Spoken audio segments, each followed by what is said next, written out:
Tayo ngayon ay nasa ikalawang quarter, aralin 3 ng edukasyon sa pagpapakatao 10. So, nung nakaraang dalawang aralin ay nag-focus tayo sa pagsusuri. Una, pagsusuri ng makataong kilos. Pangalawa, pagsusuri ng mga salik na nakakapekto sa pananagutan ng isang kilos. Okay? At ngayon naman sa ikatlong aralin ay magsusuri pa rin tayo na may kinalaman pa rin sa makataong kilos. Ang tatalakayin naman natin ngayon ay pagsusuri ng mga yugto ng makataong kilos. Okay, so sa araling ito ay tutunghayan natin yung isa sa mga pagpapakita ng isang makataong kilos ay sa isang makataong pagpapasya. Okay? Bahagi ng buhay kasi natin, mga anak, ang pagpapasya. So, kung hindi man every second ay nagdidesisyon kayo, every minute or every few moments, ay maharap kayo sa mga desisyon sa buhay. Okay, matapos natin gawin yung gawain do sa ating module, yung unang gawain, dito pinapakita na yung pagkakasunod-sunod o sequence ng paggawa ng makataong kilos. Ayon nga kay Santo Tomas de Aquino, may 12 yugto ang pagsasagawa ng makataong kilos. At nahahati ito sa dalawa kategorya, ang isip at ang kilos loob. So ano-ano ba yung mga yugto na yon? Tingnan natin.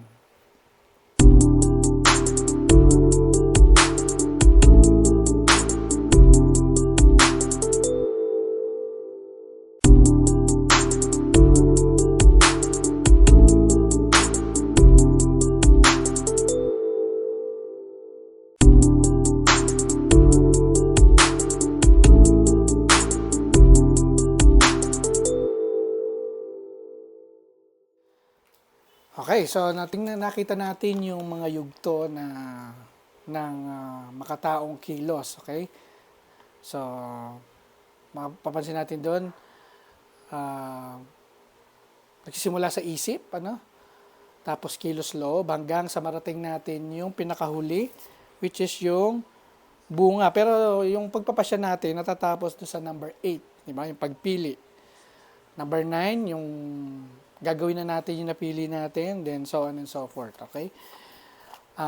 Tunghayan natin yung halimbawa na nakita natin sa ating module. Okay, basahin natin yung sitwasyon, para may idea kayo kung paano gagamitin o susundan o ilalapat yung mga yugto na sinasabi ni Santo Tomas de Aquino, yugto ng pagsasagawa ng makataong kilos. Ang sitwasyon, nakakita si Shirley ng isang bagong modelo ng cellphone sa isang mall kung saan siya ay napadaan at namimili ng groceries. Lahat ng kanyang mga kaibigan ay mayroon na nito. So, imagine nila kung ano yung cellphone na lahat ng kaibigan niya ay mayroon na. So, paano natin ilalapat? So, sa number 1, pagkaunawa ng layunin o pagkaunawa sa layunin.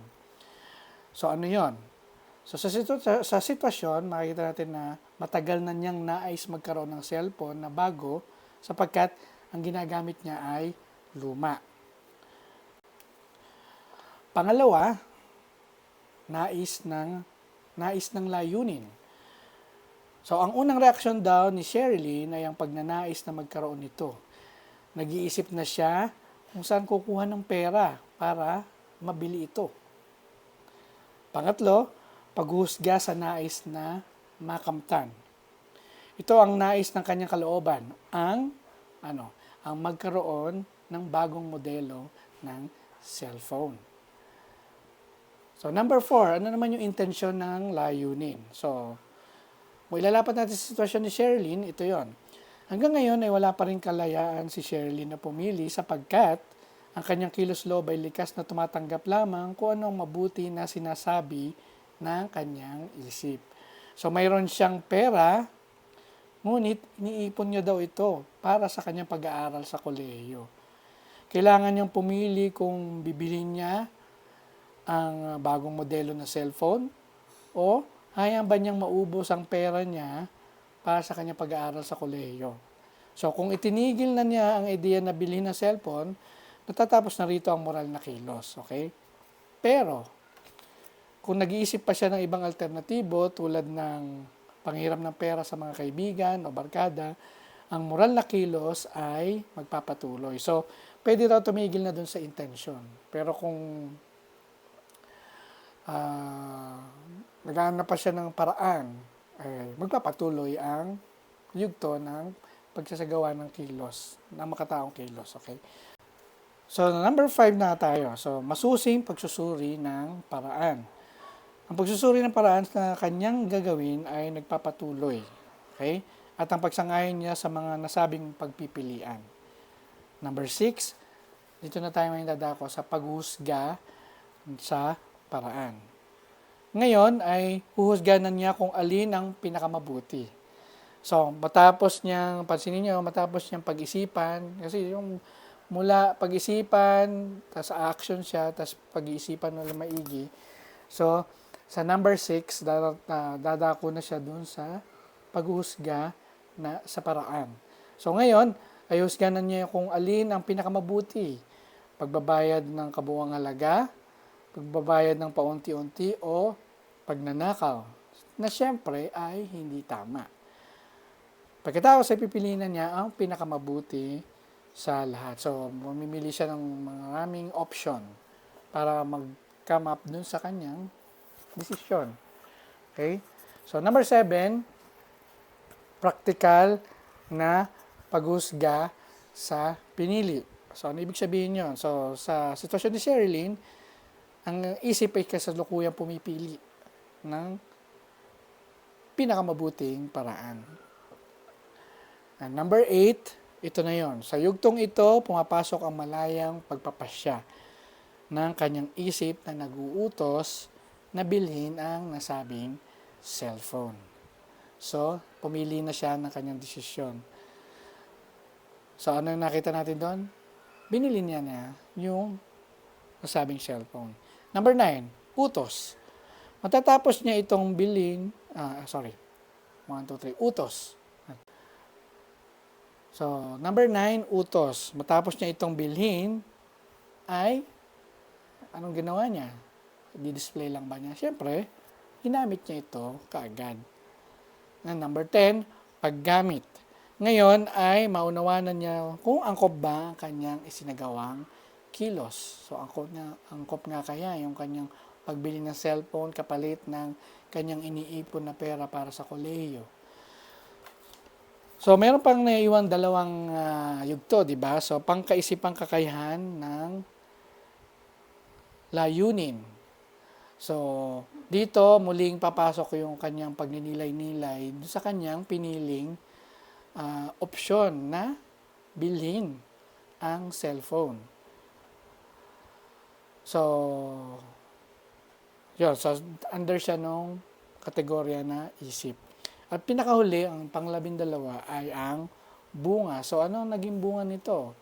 Marahil, mag-assume na lang tayo o mag-imagine na pwedeng nakinabang talaga siya sa cellphone, pero na-delay yung kanyang pagnanais, yung kanyang kumbaga paghahanda para sa kolehiyo kasi nabawasan niya or naubos niya yung pera. So, dun sa nakita nating paglalapat nung yugto ng pagsasagawa ng mga taong kilos ayon kay Santo Tomas de Aquino, nakita natin na para ikaw ay makagawa o makapagpasya ng isang makataong pagpapasya o kilos, ay napansin nyo anong nangyari? Ano ba siya? Nung nakita niya ba yung cellphone, binili niya ba agad?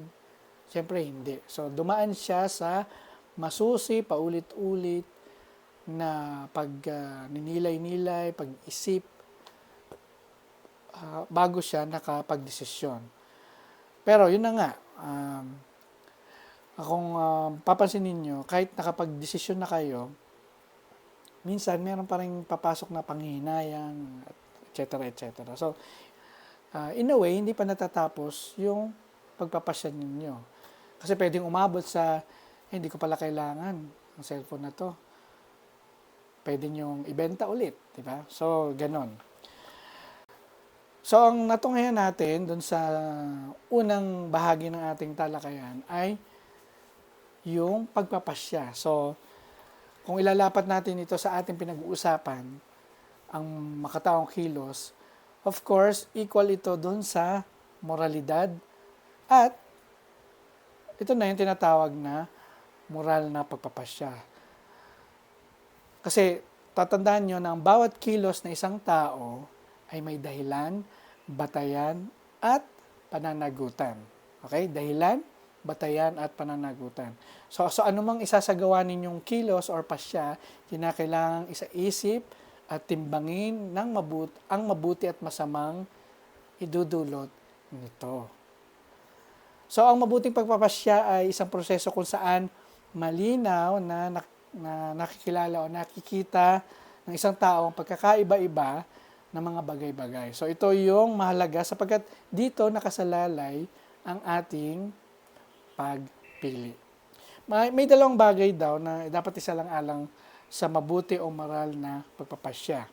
Number 1, may kalayaan ng bawat isa sa anumang gugustuhin niyang gawin sa kanyang buhay. So, of course, yan ang isang napagandang, kumbaga, meron tayong kalayaan na anumang gustuhin natin ay pwede natin gawin sa ating buhay. Kaya siyempre, meron mga certain point ng buhay natin na magagawa talaga natin. Though yung edad nyo ngayon, siyempre may ilan na kayo na hinahayaan na kayo ng inyong mga guardian o parents na magpasya para sa inyo. Okay? Kasi malapit na kayo dun sa edad na kung saan ay nagiging responsable na kayo. Okay? So, ang malaking tanong nga lang ay naayon ba ang pagpapasyang ito sa kalooban ng Diyos? Ibig sabihin, isasama ba ng tao ang Diyos sa bawat pagpapasya na kanyang ginagawa? So, napakahalaga yon. Kung tayo naniniwala sa Diyos, napakahalaga na kung tayo ay nagtitiwala sa karunungan o wisdom ng ating Diyos, ay nararapat lamang na iaayon din natin yung ating mga pagpapasya sa kalooban ng Diyos. Pangalawa, sa mga bagay na dapat isalang-alang ay, so sa anumang isinasagawa daw proseso ng pagpapasya, mahalaga na mabigyan ito ng sapat na panahon. So, ibig sabihin, wag basta-basta o wag magmamadali. Kasi maraming mga pagpapasya, mga mahalagang pagpapasya sa buhay natin na kailangan natin pag-isipan ng maraming beses. Kasi pag kung sundan natin yung mga yugto, mag-skip lang tayo doon ng isa o dalawang yugto, paniguradong palpak ang ating desisyon. Okay, so again, mga anak, napakahalaga na pag-isipan, maigi. At yun ay moral na pagpapasya na tinatawag. So ano ba magandang gabay para sa makabuluhan at moral na pagpapasya na ating gagawin na malamanggay na harapin natin bawat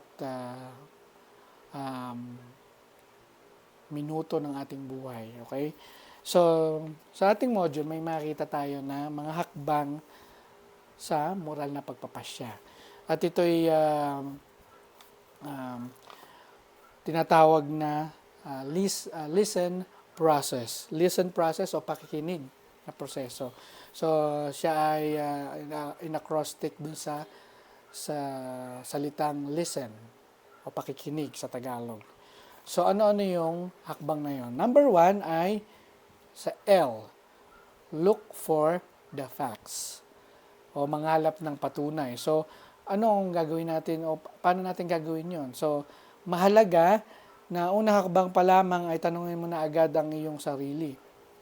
Narito yung mga ilang halimbawa na pwede nating itanong sa sarili natin kapag tayo ay nagpapasya. So, number one, anong patunay ang aking kailangang malaman upang makagawa ng mabuting pagpapasya? Ano ba ang nangyayari or nangyari sa sitwasyon? Bakit ito nangyari?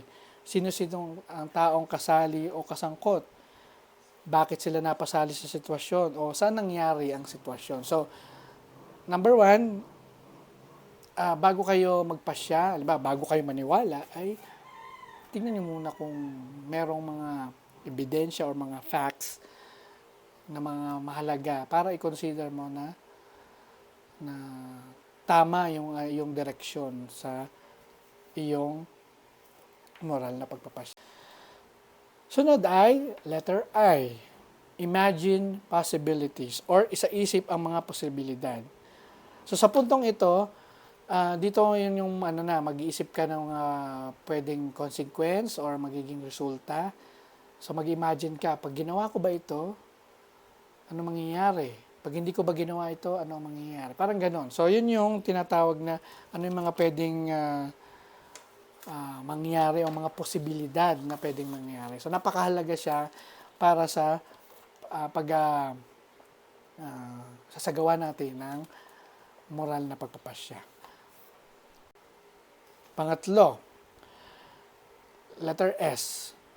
So, ano yung letter S? Seek insight beyond your own or maghanap ng ibang kaalaman. Ito yung napakahalaga. Minsan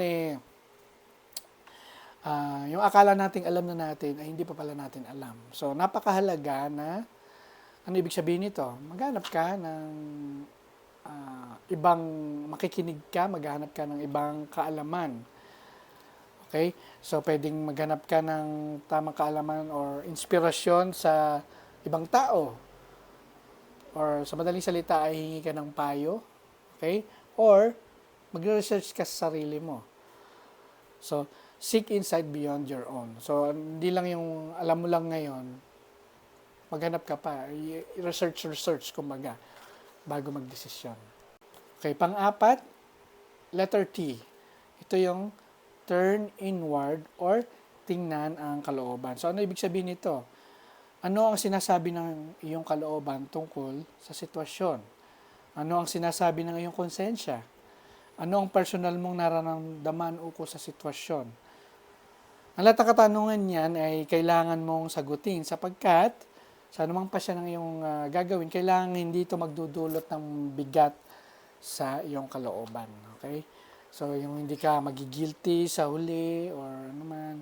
Basta before mo gawin yung pagpapasya mo, dumaan ka dapat sa sariling pagsasaliksik nito. Turn inward, kumbaga. Okay, number 5, letter E. Ano ibig sabihin nun? Expect and trust in God's help. Or, umasa at magtiwala sa tulong ng Diyos. So, hindi natin may kakaila na walang ibang pwede makatulong sa atin kung hindi available ang kapwa natin ay nandyan ang ating Diyos na pwedeng tumulong o maggabay sa atin sa ating pagpapasya. So, paano tayo makakahingi ng tulong sa ating Diyos? So, una ay pagdarasal. Okay? So, magdadasal tayo, magpapray. Then, after that, ay makinig sa salita ng Diyos. So pwedeng sa inyong simbahan, sa mga homily sa simbahan, mga sermon ng mga pastor. Okay? So, pwede tayo makakuha doon ng gabay ng ating Diyos. So, again, expect and trust in God's help. At panghuli, letter N. So, ano yung letter N? Name your decision or magsagawa na ng pagpapasya. So, after na dumaan tayo dun sa 5 na steps para sa moral na pagpasya, syempre, aabot tayo doon sa tinatawag na pagpapasya na or kaya name your decision. Dito magsasagawa ka na ng pagpapasya. Maaari mo tanungin yung sarili kung bakit mo ito pinili o anong yung mga plano sa ginawang pagpili o ikaw ba ay masaya rito. Yan. Ito ba ay batay sa moral na pamantayan? Makakatulong yung mga tanong na ito upang kung mayroon ka pang agam-agam sa iyong o pagkalito sa iyong pipiliin, ay mapagninilayan mo ito ng mabuti. So sa kabataan katulad ninyo, napakahalaga nitong ating aralin, ano? Na bago ka magpasya, ito lang sinasabi niyan, bago ka magpasya o mag-decide or gawin ang isang bagay, pag-isipan muna ng napakaraming beses. Okay? So, kung susundin natin ito, sigurado tayo na 99.99% ay nasa tamang pagpapasya ka. So, yan ang ating aralin 3. Okay, sana nakatulong sa inyo yung paliwanag dito sa video lesson na ito. So, kita-kits!